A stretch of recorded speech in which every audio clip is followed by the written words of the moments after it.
Imagine you're in the lab, trying to tune a really complex piece of machinery, maybe a high-speed assembly robot or the adaptive suspension on some kind of specialized vehicle, Okay. and you realize the entire system's performance, its accuracy, its ride comfort, everything, it all hinges on just one single parameter. Stiffness. Exactly, stiffness.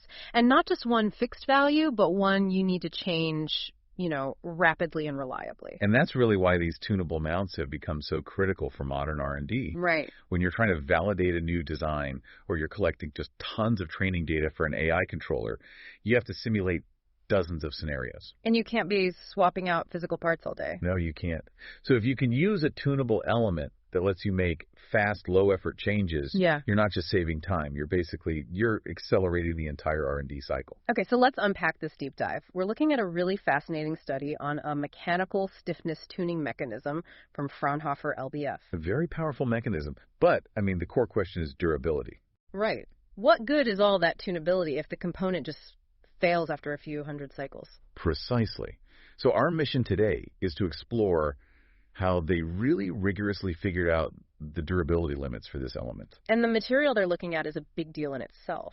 It is, because it's a real workhorse of industry. Yeah. Hardened spring steel sheet. Yeah.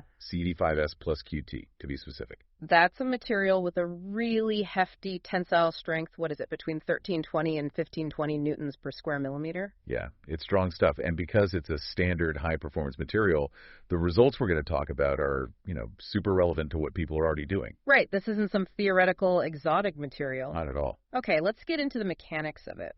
The concept here is, well, it sounds almost deceptively simple.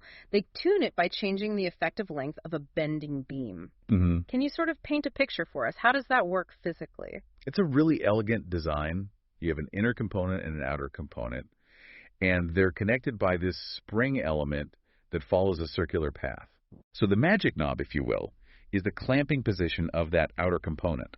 It's defined by an angle, which they call profess. So by changing that angle, you're changing the free length of the spring arms. You got it. A shorter free length gives you higher stiffness. A longer free length. Lower stiffness. Yeah. Simple as that. Okay, that makes it much clearer.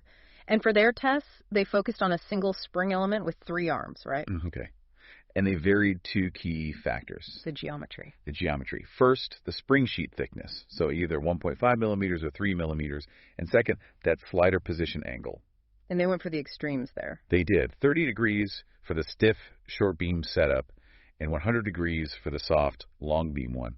Those 4 combinations gave them the edge cases they needed. So what kind of torture did they actually put these springs through? Well, they used fully reversed cyclic loading. That's a load ratio of R equals -1. So it's being pulled and pushed with equal force. Exactly. Maximizes the stress, gives you the widest possible test range.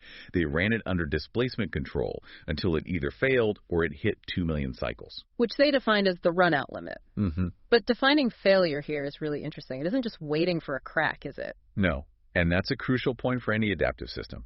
The element fails functionally long before it breaks apart. It stops doing its job properly. Right, so they monitor the degradation by tracking the drop in force amplitude. And the failure criterion they landed on was a 10% drop in spring stiffness. 10%. That feels practical, but I guess in a safety-critical system, you'd want 0 degradation, wouldn't you? Well, you would, but that's often just unachievable in high-cycle scenarios. The 10% threshold is really the point where the mounts function. Its ability to manage vibration at a target frequency is significantly compromised. So it's a standard conservative threshold for this kind of thing. Well, it is. Good context. Okay, now let's get to the results. This is where the mechanism really, really shines. I mean, the numbers are just astonishing. The range of tunability is what validates the whole approach. It just shows how adaptable a single device can be. So let's break down those extremes. The stiffest case they measured, that was the thick 3.0 millimeter sheet at that tight 30-degree angle. And that gave them an average stiffness of 531 newtons per millimeter. That's a very robust mount. Now contrast that with the softest case. That was the thin 1.5 millimeter sheet at the widest angle, 100 degrees. And the stiffness there was? It's 40.23 newtons per millimeter. So that's almost a 145-fold change in stiffness just from adjusting a couple of parameters. That's a real aha moment for any designer. It is. But achieving that range puts massive stress on the steel. So the next question is, where did it consistently give out? And they found a very consistent answer. Very. Out of 36 specimens tested, 27 of them failed at the exact same spot. It's the notch radius, right where the spring arm meets the inner ring. The crack started there and just went straight through the thickness. And that consistency is gold for engineers, right? Yeah. It tells you exactly where to look. It absolutely does. It confirms that the fatigue life depends on the thickness and that angle, because those are what drive the stress right at that notch. Which leads us perfectly into, I think, the most practical part of this whole study. The design workflow they came up with. You Where did the shortcut? Because you just can't afford to run a complex finite element analysis in FEA for every single idea you have. It's too slow, too expensive. You need a fast way to just throw out the bad ideas right away. Exactly. So first they tackled stiffness. They developed an analytical model for the total stiffness, K-total. They treated it as a series of connected springs. So you have the spring arm itself, the spacer clamping, and the stiffness of all the other force-transmitting parts, which they called KFTS. Now, that last one, the stiffness of the rest of the structure, KFTS.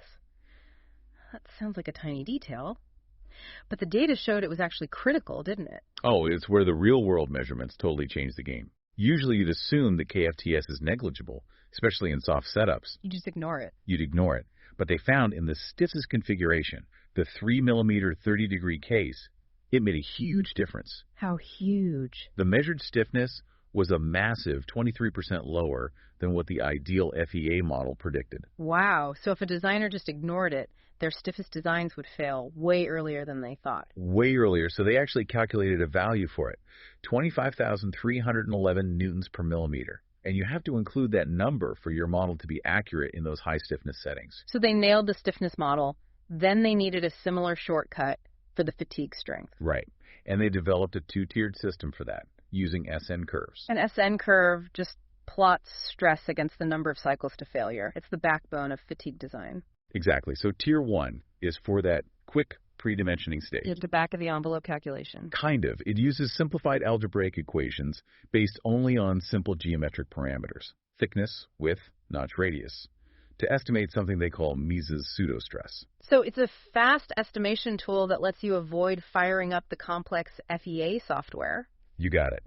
If Tier 1 takes 5 minutes on a spreadsheet and Tier 2 takes 5 hours of compute time, well, you can see the value. You can instantly discard 90% of the designs that won't work. Instantly. The resulting SN curve for that pseudo-stress had a knee point stress of 602.1 megapascals and about 318,000 cycles. It lets you optimize geometry really, really fast. But that 602 MPa curve is just a preliminary estimate. For the final product validation, you need way more confidence. And that's where Tier 2 comes in. This is the full, complex, highly localized FE model. It computes the actual accurate stress right at the notch root. Where we already know the failure happens. Precisely. It takes a lot more power, but it gives you the safety margins you need. And that final, more accurate curve showed a much higher stress value, right? It did, yes.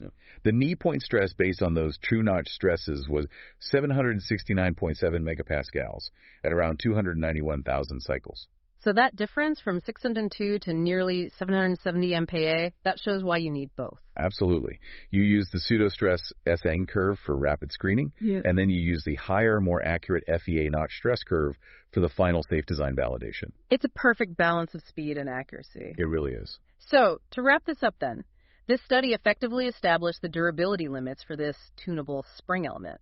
It confirmed that incredible 145-fold stiffness range, and most importantly, it gave engineers a solid two-step design workflow, one that handles both stiffness and durability while also catching those hidden flaws, like the fixture stiffness. I think the key takeaway is really how they defined and managed failure in an adaptive system, focusing on that 10% stiffness drop instead of a total fracture. Yeah. But also the fact that 27 out of 36 failures happened at that tiny notch radius, it just highlights this one single point of vulnerability. That consistency is a gift for designers, but it also, I think, prompts the next question. What's the thought we should take away from this? Well, if the main failure is always confined to that one tiny spot, does that change how we should approach reliability? We have the roadmap for the mount itself now. So what's the next step? The question is, how might future designs use new tech, maybe shape memory alloys, or some advanced geometries, but only at that one specific critical location to push the durability even further? So hyper-focusing on the weak point. Exactly. Maybe we should be designing for a controlled, localized failure that's easy to inspect and easy to replace, instead of aiming for these huge, monolithic, unbreakable parts. Optimizing for maintenance right alongside performance. That's where the next generation of R&D efficiency really lies. I think so.